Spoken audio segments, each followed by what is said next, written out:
68 years ago, on August the 8th, was the signing of the Nuremberg Charter, which established the crime of wars against humanity and the whole concept of war crimes. It was signed by all the major Western countries and the Soviet Union. It was signed by the United States. And let me read you a couple of clauses from that charter. Principle 4 of the Nuremberg Charter. The fact that a person acted pursuant to order of his government or of a superior does not relieve him from responsibility under international law, provided a moral choice was in fact possible to him. Or Principle 7, complicity in the commission of a crime against peace, a war crime, or a crime against humanity, as set forth in Principle 6, is a crime under international law. An illegal war invading a country is a war crime. If Bradley Manning sees atrocities committed in the course of a war crime, it's not just some choice he made, it's not just a moral obligation. Under international law, he actually had a legal obligation, and certainly in defense, for doing what he did. If you observe something that is a war crime, you are under a legal obligation to report it. That is, unassailable. It is a fact. A state's responsibility is one thing, but those who are technicians of the state, those who act on behalf of a government, of a military, of any bureaucracy, have a conscience. It was even bureaucrats.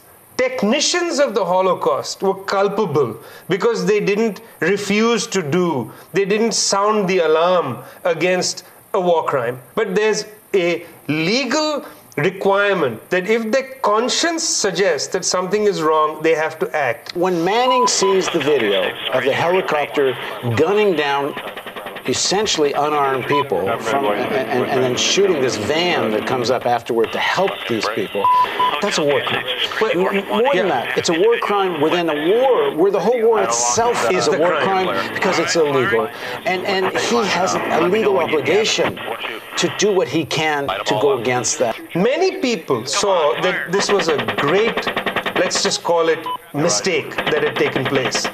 When questions were asked at the time about that attack in New Baghdad, the United States government denied that anything was wrong, and the United States government also said there is no video. In other words, the government was lying and covering up.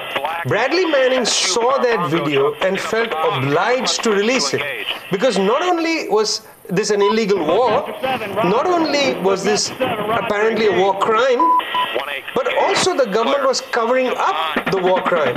And the great tragedy is that Bradley Manning was then put on trial for espionage. But that war crime was not investigated further. And I think, and that should be the discussion about Manning. It's not just for transparency's sake. It's that it's a war crime, and war crime has, under international law, you have an obligation to do what you can against your government's wishes because these wishes are illegal. What Bradley Manning did was an honest and I think decent thing. He saw something that was wrong, he acted upon it, and he's paid a terrible price. This is not about a soldier revealing secrets. This is about a soldier seeing that something, to his mind, illegal and also immoral had happened. The chain of command had lied or covered it up, and he felt therefore legally and morally obliged to do something about it. Right. And I think we need to salute him for that.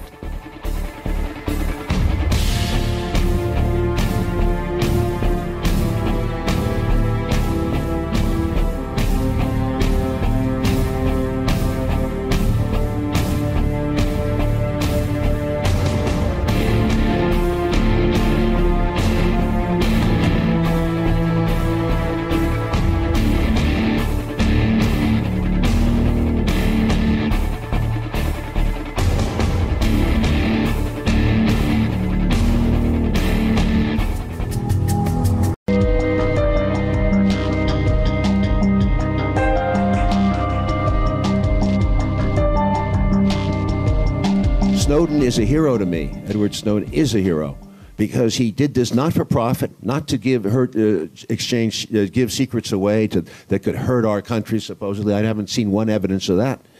He's doing it out of conscience. The higher law of his conscience has dictated it to him. He sacrificed his life for this.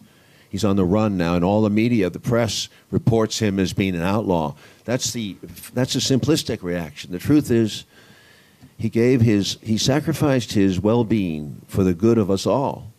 We should all be concerned about this. We should all turn on our government. The press is at stake too. And the fact that every country except for 3 or 4 countries, 5 countries, have given him any kind of home tells you how sick the world has become, how uniform.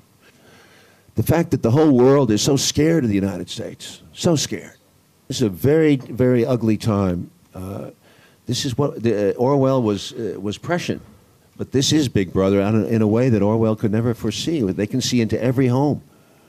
Obama says, well, don't worry about it. We're not listening in. Obama, who promised us transparency in government, respect for civil liberties, has violated the 4th and 5th Amendments, which may mean nothing to foreigners, but they mean a hell of a lot to me.